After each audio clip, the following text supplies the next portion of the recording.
अल्हम्दुलिल्लाहि हम्दन कसीरन कमा अमर व नशहदु अल्ला इलाहा इल्लल्लाहु वहदहु ला शरीका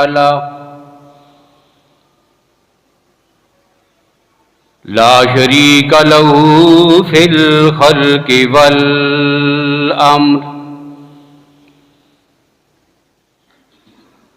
इरगामन लिमन जहद बिही व कफर व नशहदु अन्न सय्यिदना व सनदना व शफीअना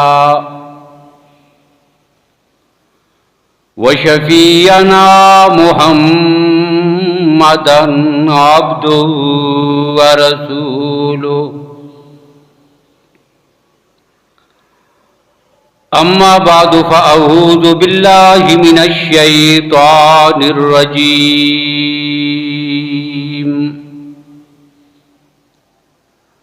बिस्मिल्लाहिर रहमानिर रहीम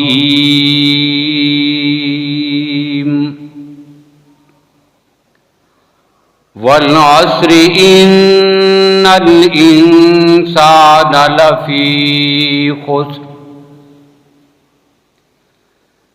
इल्लल्लज़ीना आमनू व अमिलुस्सालिहात व तवासौ बिल हक़्क़ि व तवासौ बिस्सब्र सदक़ल्लाहु मौलानल अज़ीम।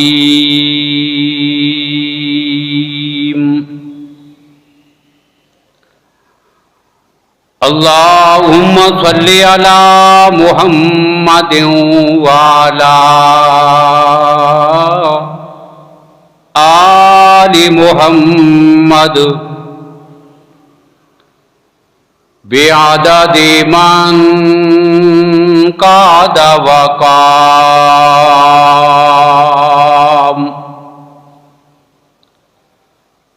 व सल्लि अला मुहम्मदिन व अला आलि मुहम्मद बिअददि मन सल्ला व साम।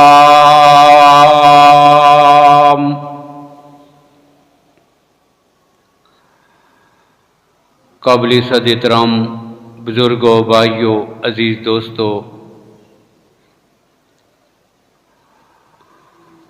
माह रजबुल मुरज्जब का आगाज भी हो चुका है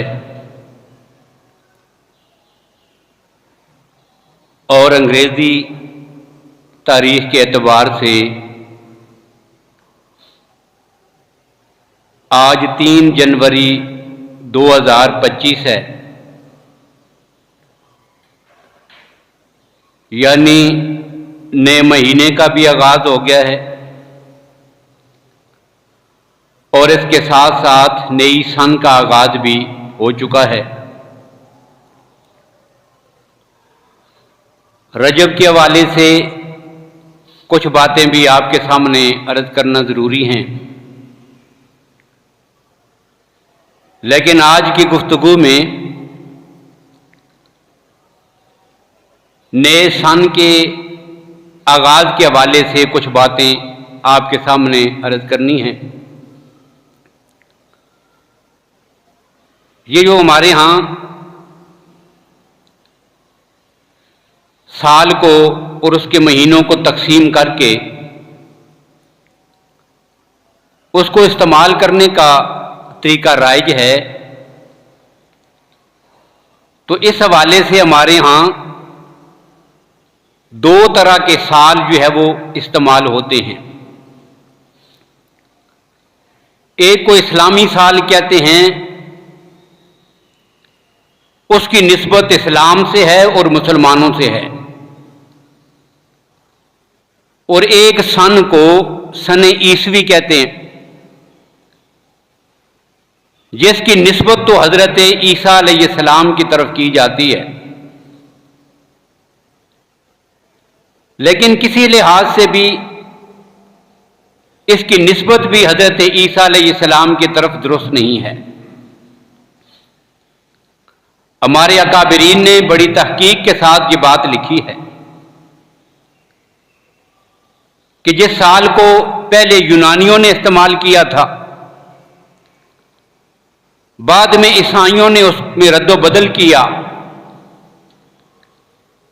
और बाद वाले लोगों ने आकर उसे सने ईसवी का जो नाम दिया है, जिसको आप अंग्रेजी साल कहते हैं,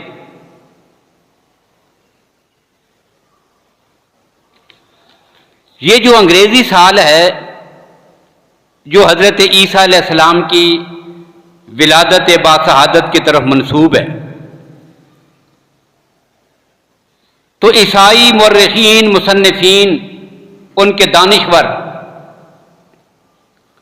वो भी इस बात को तस्लीम करते हैं कि हजरत ईसा अलैहिस्सलाम की पैदाइश कौन सी सन में हुई, कब हुई है, उनके पास भी कोई मुतय्यन तारीख मौजूद नहीं है।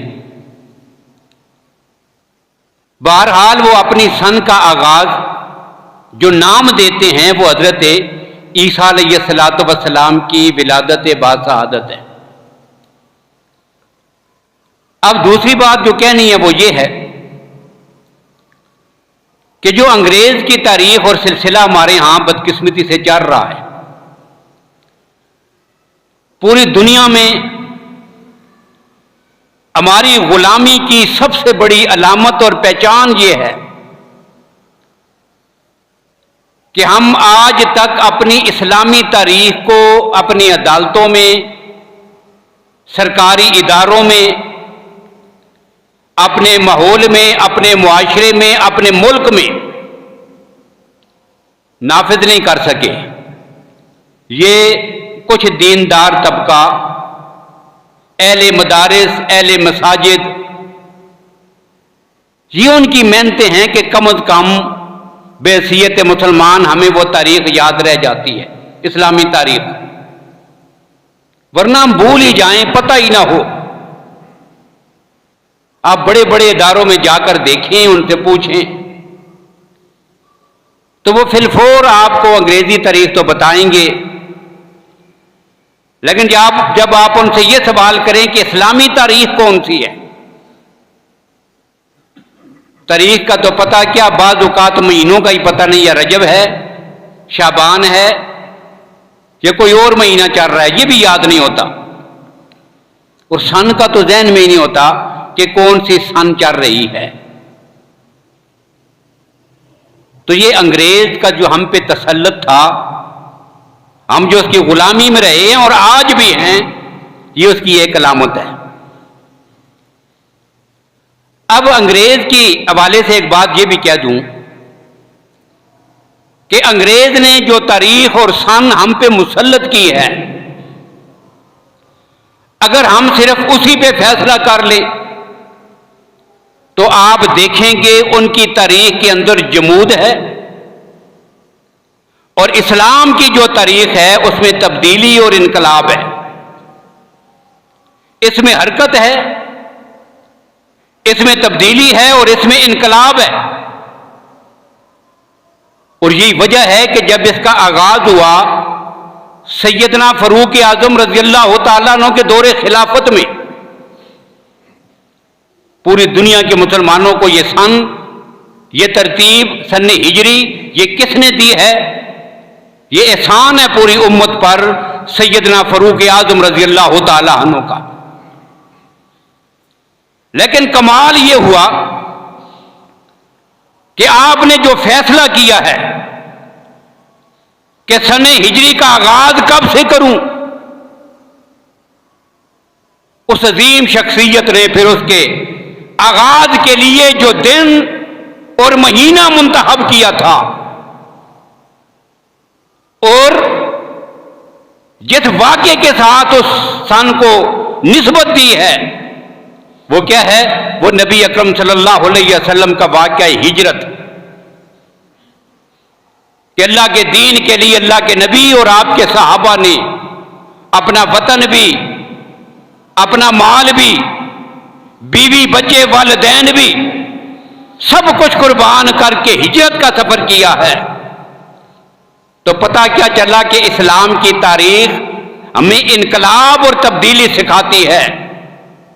अंग्रेज की गुलामी में रहेंगे तो हम जमूद में रहेंगे, इस्लाम के हल्के में आएंगे तो अल्लाह हमें तब्दीली और इनकलाब से हमकनार करेगा। अब ये जमूद की एक मिसाल आप और भी देख लें। इस्लाम की तारीख किस वक्त तब्दील होती है? शाम को। जैसे सूरज गुरूब हुआ अगली तारीख शुरू। दिन को 2 तारीख है आज। जैसे ही सूरज गुरूब हो जाएगा, सूरज गुरूब होते ही रजब की 3 तारीख आ जाएगी। तारीख तब्दील हुई, फिर क्या हुआ? दिन था, रात हो गई है। तब्दीली आई है कि नहीं? तारीख तब्दील होने से पहले दिन था, जैसे तारीख बदली रात हो गई, एक तब्दीली।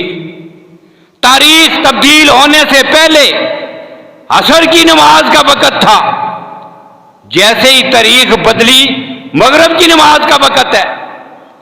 असर की तारीख बदलने से पहले आदमी का रोजा था, जैसे ही तारीख गुजरी रोजे का वक़्त खत्म। तारीख तब्दील होने से पहले दिन था, जैसे ही तारीख बदली अब रात है। कितनी तब्दीलियां आई हैं। अब अंग्रेज की तारीख बदल रही है। हम लंबी चादर तान के सोए हुए हैं, रात के 12 बजे हैं, गहरी नींद सब सोए हुए हैं, तारीख बदल गई। इशा का वक़्त था, तारीख बदली तो तब भी इशा का वक़्त है। रात को अफ्तार होता है, रोजे का वक़्त नहीं होता। तारीख बदली तो तब भी वही कैफियत है। रात थी, तारीख बदली तो तब भी रात ही है। अब इस मंजर ने बता दिया, अंग्रेज की गुलामी में चलोगे, पूरी जिंदगी में फिर रात ही रहेगी, दिन का उजाला नहीं आएगा। ये उजाला आपको इस्लाम की रोशनी में आके मिलेगा। तो ये तारीख है, बस चलती है। हमारे यहां भी यही राज है। अब असल बात जो उसके हवाले से मैंने कही, ये तो ज़िम्नन 1-2 बातें आ गई। अब असल बात जो कहनी है वो ये है, मीडिया का दौर है, आपने सुना होगा, आपने पढ़ा होगा, पूरी दुनिया में ऐसा होता है। नई सन शुरू होनी है। अब क्या होता है, हमारे यहां पाकिस्तान में भी है, बड़े बड़े शहरों में जाकर आप देखें, इस्लामाबाद में, लाहौर में, कराची में, बड़े शहरों में रात को जो है वो नौजवान निकल आते हैं सड़कों पर। बड़े बड़े होटल उन्होंने बुक करवा रखे होते हैं, गाने बजाने की महफिलें होती हैं, सारी रात गोलगप्पा होता है, छतों पे चढ़कर फायरिंग होती है, शराबें पी जाती हैं, जश्न मनाए जाते हैं, और पूरी दुनिया में यह सिलसिला होता है। यह क्या है? इस्लाम इस हवाले से हमारी क्या रहनुमाई करता है और हमें इस्लाम क्या सिखाता है, बस ये बात जिक्र करनी है। तो बात यह है कि जब ये क्या हुआ, रात को 12 बजे सन बदल गई है। ये हमें क्या याद दिलाती है कि हमारी जिंदगी का 1 साल, 1 दिन नहीं, 1 हफ्ता और 1 महीना नहीं, हमारी जिंदगी का पूरा 1 साल कम हो गया है। क्या हुआ है? साल जिंदगी से कम हुआ है कि नहीं? जिंदगी से 1 साल कम हुआ है। अब मुझे समझ नहीं आती कि एक आदमी को आकर कोई आदमी ये कहे कि तेरी जिंदगी का 1 साल कम हो गया है, और वो 1 साल जिंदगी कम होने पर नाचना शुरू कर दे, वो तो परेशान होगा, उसे तो दुख होगा, उसे तो एहसास होगा, क्या हुआ है, मेरी जिंदगी का 1 साल कम हो गया। साल तो बड़ी बात है, किसी को यह मालूम हो जाए कि मेरी जिंदगी में से 1 दिन आज कम हो गया, तकलीफ होती है। लेकिन यह तकलीफ सिर्फ उसी को होती है कि जिसका इस बात पर अकीदा और यकीन हो कि यह जिंदगी गुजारने के बाद मरना है और मरने के बाद हिसाब व किताब है। जब मौत को सामने रखेगा तो एहसास होगा नुकसान हो रहा है। 1 साल कम हुआ जिंदगी में,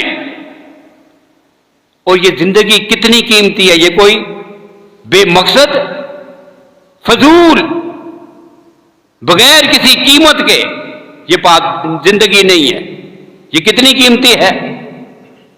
अल्लाह ने इंसान को जितनी नेमतें अता की हैं, वजूद दिया है, इसमें देखने के लिए आंखें दी, सुनने के लिए कान दिए, दिमाग दिया, दिल दिया, हाथ पांव दिए, ये कीमती वजूद अता किया। फिर बाहर की नेमतें हैं।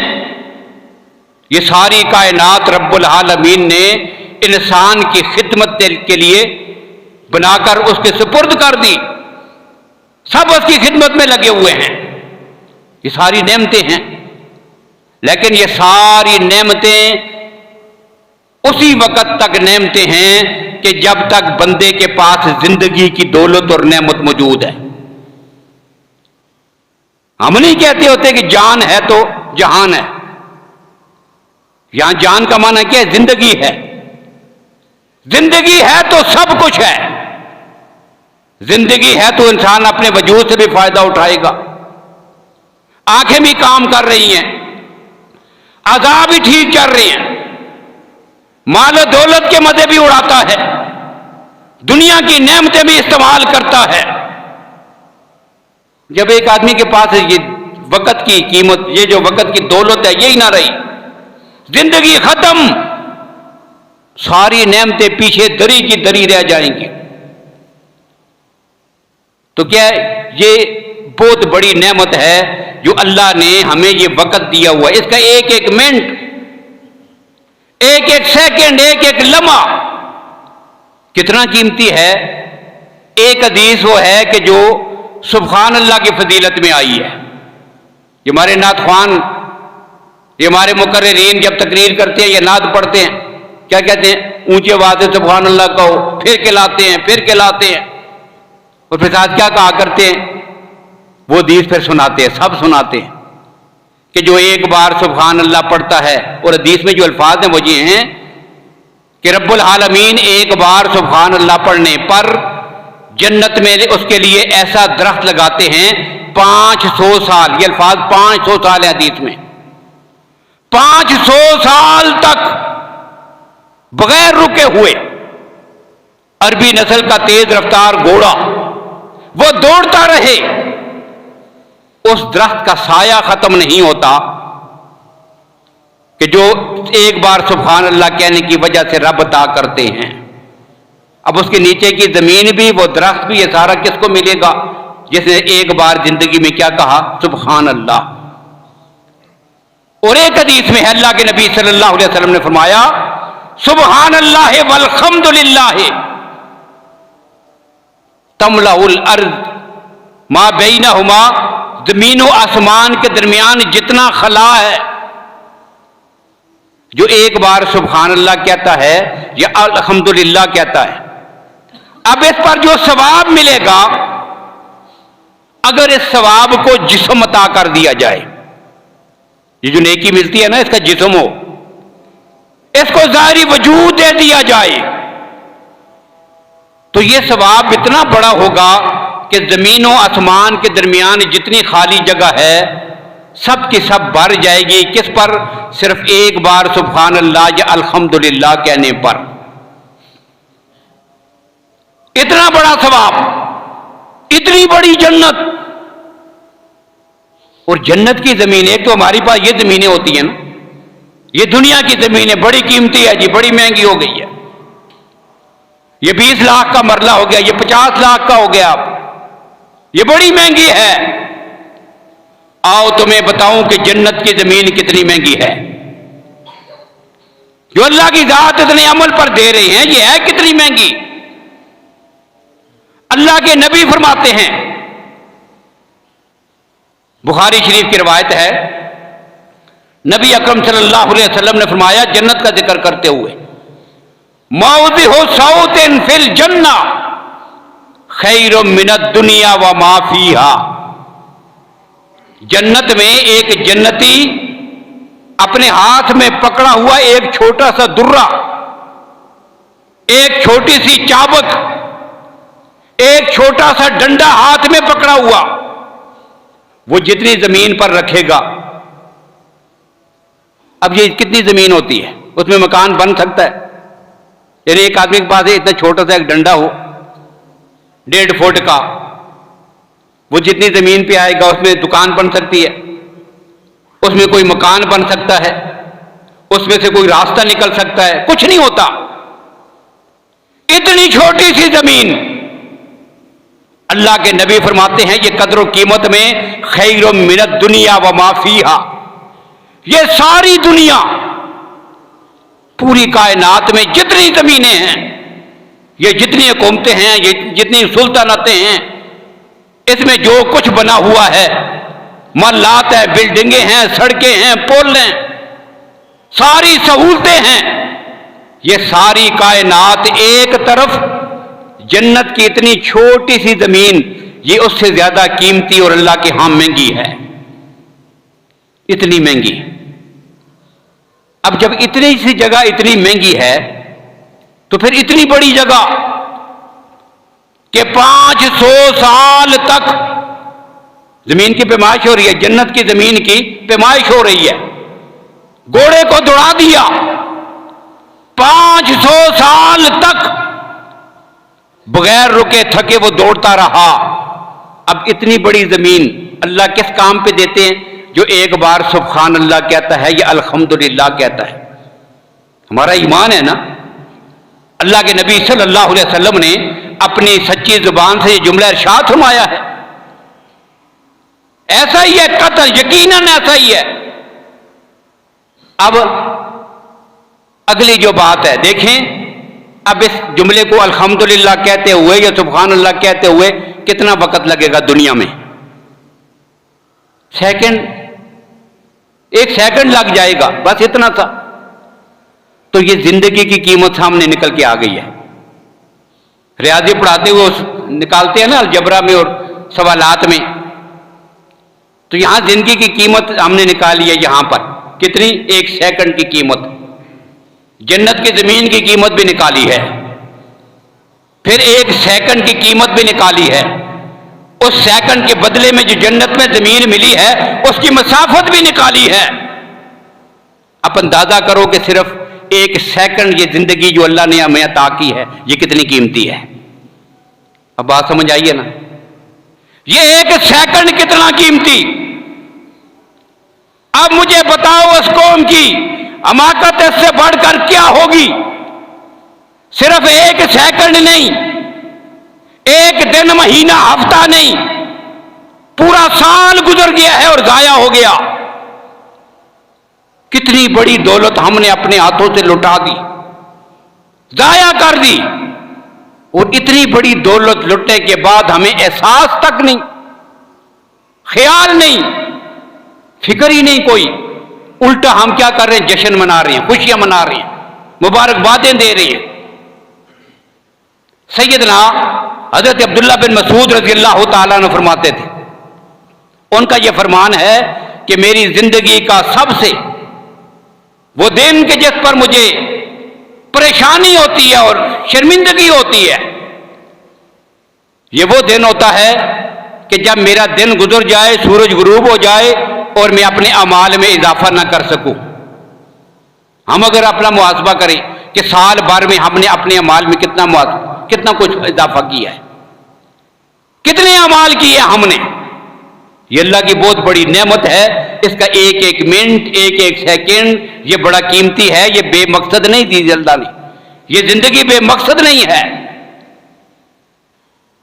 हारून रशीद के दरबार में एक आदमी आया, उसने इजाजत चाहिए जी कि मैं दरबार में आना चाहता हूं, मेरे पास कोई फन है और मैं अपने फन का मुजाहरा करूंगा। बादशाह ने कहा आ जाओ। अब आ गया दरबार में। अब उसने क्या किया? उसने एक सुई निकाली अपने पास से, सामने मेज पे लगा दी और उसके सामने दूर खड़े होकर उसने एक दूसरी सुई निकाली और यूं फेंकी। अब उस आदमी की इतनी महारत थी, इतना तजर्बा था कि जैसे वो दूसरी सुई फेंकी, उस पहली खड़ी सुई के नाके में से गुजरी, आगे गुजर गई। इतना निशाना है। और सिर्फ एक दफा नहीं, 10 सुइयां निकाली, 10 की 10 यूं फेंकी और सारी उस सुई के नाके से गुजरकर आगे गिर रही। अब सारे बड़े हैरान हुए, जबरदस्त आदमी है, इतना बासलाहियत, इतना आला फन का मुजाहरा किया इसने। अब सारे बड़े महजूज हुए, उसके करतब को देखकर सारे बड़े खुश हुए, हैरान हुए। अब बादशाह ने बैठे बैठे ऐलान कर दिया, इसको 10 दिरहम जो है वो इनाम से नवाजा जाएगा। और साथ ही इनाम में एक चीज और भी शामिल की, इसे 10 कोड़े भी मारे जाएंगे। 10 दिरहम इनाम और 10 कोड़े। अब ये अजीब किस्म का इनाम था, साथ सजा भी है। अब 10 दिरहम भी उसने वसूल किए, 10 कोड़े भी उसको मारे गए। तो पूछने वालों ने पूछा कि ये अनोखा इनाम कैसे मिला इसको? तो उन्होंने कहा कि ये 10 दिरहम इसके फन की सलाहियत और जो इसने करतब दिखाया है, ये उसका इनाम है। और कोड़े इस वजह से, इतना बासलाहियत इंसान, लेकिन इसने अपना वक्त जो जाया किया है इन गलत कामों में लाकर, ये किस काम के लिए है? ये जो इतना बासलाहियत आदमी अपने वक्त को जाया कर रहा है, इस पर 10 कोड़े इसको सजा भी मिलेगी। तो वक्त की कदर नहीं जानी, और कामों में हम लगे रहे। और अल्लाह के नबी सल्लल्लाहु अलैहि वसल्लम ने क्या फरमाया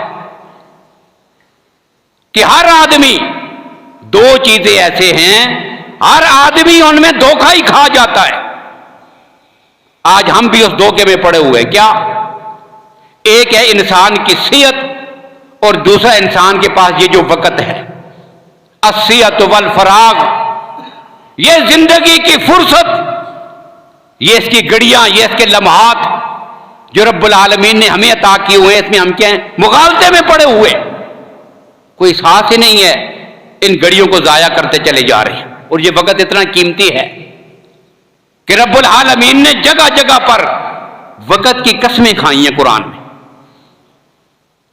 भाई इसकी कोई कीमत ना होती, हमने खेल कूद में गुजारना होता। और आज तो मीडिया का दौर है, हम कैसे जाया करते हैं अपने वक्त को? मोबाइल निकाला, घंटों लगा देते हैं इस पर, फेसबुक पर खेलते रहे, वीडियो देखते रहे, टिकटॉक में चले गए, इधर उधर चले गए, लगे रहे, घंटों गुजर गए। खाने का भी ख्याल नहीं होता, नमाज का भी ख्याल नहीं, सारा वक्त किधर है इसमें। इतना कीमती वक्त किन कामों में हम लगा रहे हैं? यह वक्त इतना बेकीमत नहीं था, कीमती है तो तब नहीं रब इस वक्त के कुरान में कसमें उठाते हैं। कभी अल्लाह कहते हैं वल फजरे, मुझे फजर की वक्त की कसम है। फजर क्या है? वक्त है। कभी अल्लाह कहते हैं वह सुबह ज़ात तनफ़्फ़स, मुझे सुबह के वक्त की कसम। वज़्ज़ुहा, मुझे चाश के वक्त की खत कसम। वल लैल, मुझे रात की कसम। वल असरे, मुझे जमाने की कसम। ये सारी कसमें रब क्यों उठाते हैं? हमें बताना चाहते हैं जो तुम्हें वक्त दिया गया है ये इतना बेकदरा और कम कीमत नहीं है, इसकी बड़ी कीमत है। अब इसकी अजमत बताने के लिए कहा।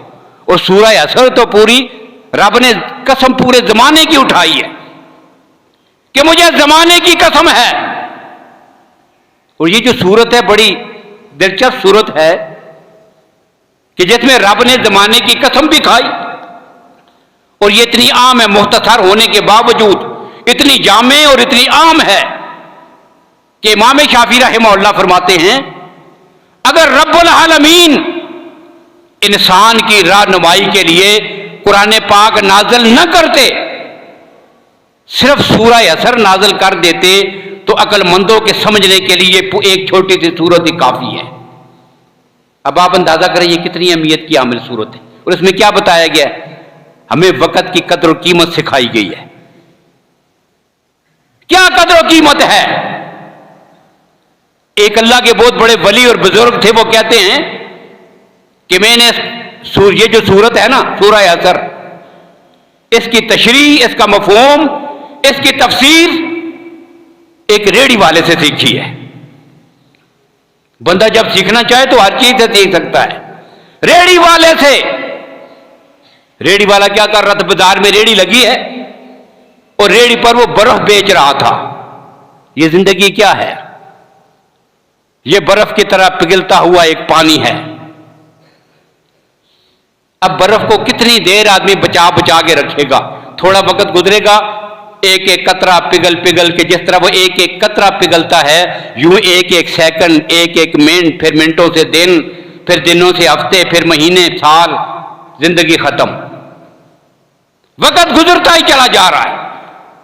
अब यूं ही उसकी बर्फ भी पिघलती जा रही है। अब कहते हैं वो बाजार में रेड़ी लगा के खड़ा था और साथ आवाज लगा रहा था। ये करीब से गुजर रहे थे और आवाजें दे रहा था। क्या कहता है? उस आदमी के हाल पे रहम करो कि जिसकी पूंजी खत्म होने वाली है, उसका सरमाया खत्म हो जाएगा।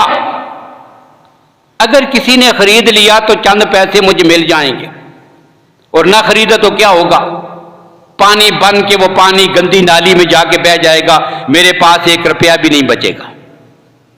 कहते हैं मुझे ये बात, ये जुमला सुनकर समझ आई है अल्लाह बंदे को सूरह असर में क्या कहना चाहते हैं कि मेरे बंदे तेरे पास वक्त है, वल हसरे, ये जो तुझे मैंने जिंदगी के लम्हात दिए हैं, मुझे इन औकात की कसम, बड़ा नुकसान उठाएगा। इन्नल इंसान लफी खुस्र, अगर इसको काम में न लगाया और अपनी जिंदगी को जाया कर दिया तो फिर बड़ा सख्त नुकसान होगा। इस नुकसान से तुझे बचाने वाला फिर कोई नहीं है। देखिए, बाकी जितनी दौलत भी हो, जो भी हमारे पास नेमतें हैं, छिन जाएं तो कोई बात नहीं, फिर मिल सकती हैं। लाखों रुपए जाया हो गए, फिर मिल सकते हैं, इम्कान है। मकान हाथ से निकल गया, कल फिर मिल सकता है। गाड़ी ना रही, फिर मिल सकती है। सब सारी नेमतें मिल सकती हैं, लेकिन जो वक्त हमने जाया कर दिया, ये दोबारा मिल सकता है? ये नहीं मिल सकता। इसलिए ये ऐसी नेमत है कि जब इसको जाया कर दिया तो फिर दुनिया में इसका मुतबादिल कोई भी नहीं है। तो ये वो नेमत है। अल्लाह के नबी ने क्या फरमाया? इग़्तनिम खमसन कबला खमसिन, लोगों 5 चीजों से पहले 5 चीजों को गनीमत समझो। जब ये हाथ से निकल जाएंगी तो फिर नहीं आएंगी। क्या?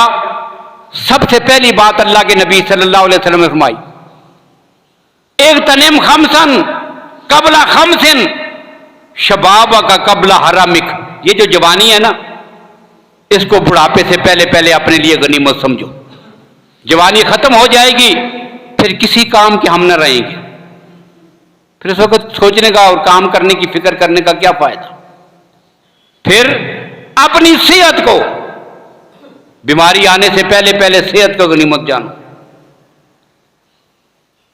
सेहत को गनीमत जानिएगा।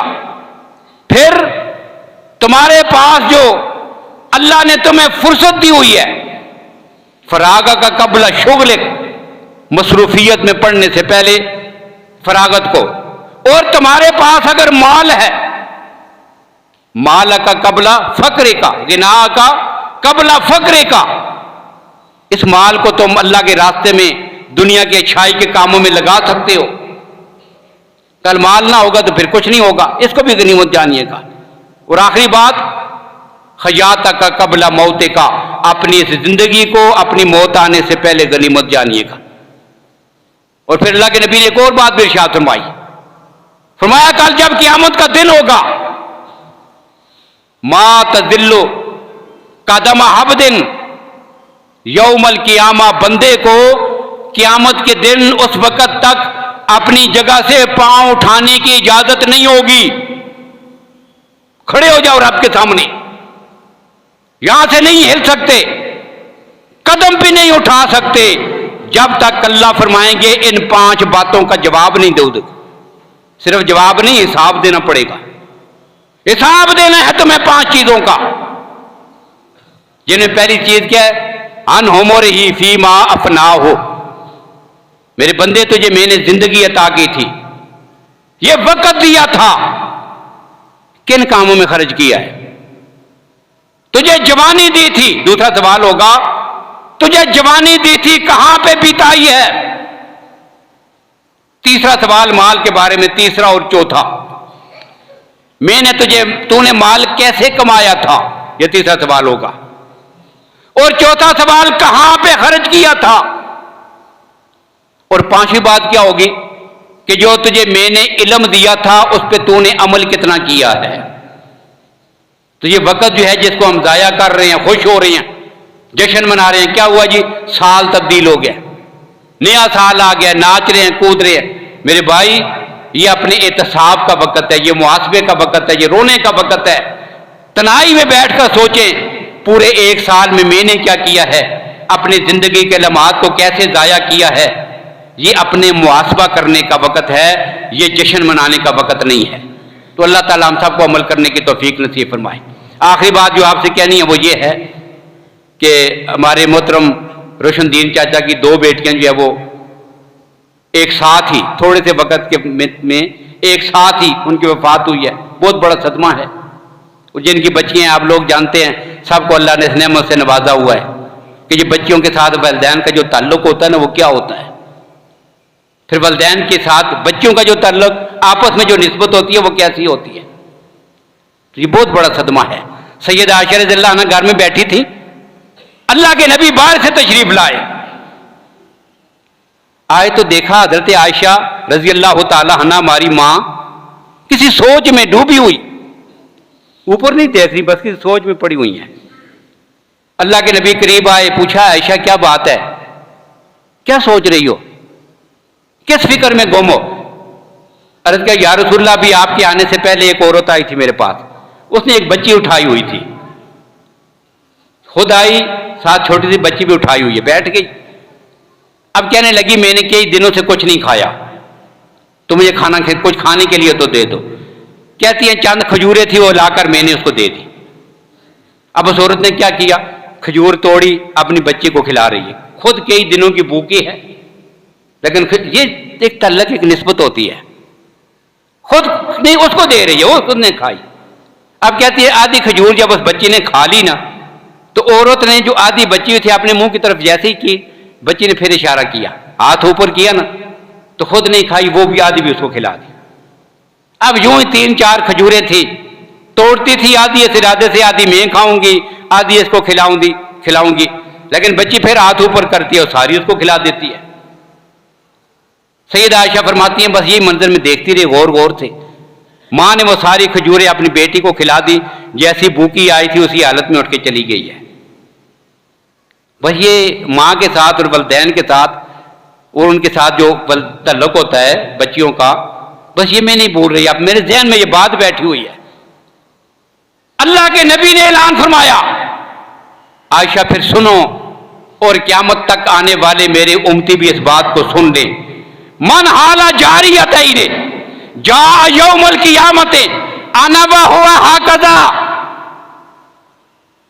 ये जो लोग जिनका तूने तज़किरा किया ना, बेटियों के साथ मोहब्बत करने वाले, उन्हें परवरिश करके बड़ा करने वाले, ये मेरे इतने करीब होंगे जन्नत में और क़यामत के दिन कि जिस तरह ये उंगली दूसरी उंगली के साथ जुड़ी हुई है। अल्लाह जन्नत में इन्हें मेरी इतनी करीब की महियत और कुर्ब अता करेंगे। रहमत का दरिया अपने जोश पे था ना। अल्लाह के नबी ने क्या फरमाया, दो बेटियों का जिक्र हुआ। सैयदा आयशा से रहा ना गया, सवाल कर लिया, या रसूल अल्लाह एक ही बेटी हो तो फिर? अल्लाह के नबी ने फरमाया चल तूने सवाल कर लिया है, रब की रहमत भी अपने जोश पर है। मैं मुहम्मद ऐलान करता हूं जो एक बेटी के साथ ऐसा सलूक करेगा वो भी कल जन्नत में मेरे साथ ऐसे ही होगा। तो ये बड़ा अजीब रिश्ता होता है। अल्लाह ताला उनके पसमानदान को सब्र अता फरमाएं, उन बच्चियों को जन्नतुल फिरदौस में आला मकाम नसीब फरमाएं। हम सबको ऐसी आजमाइशों से रब्बुल आलमीन महफूज फरमाएं।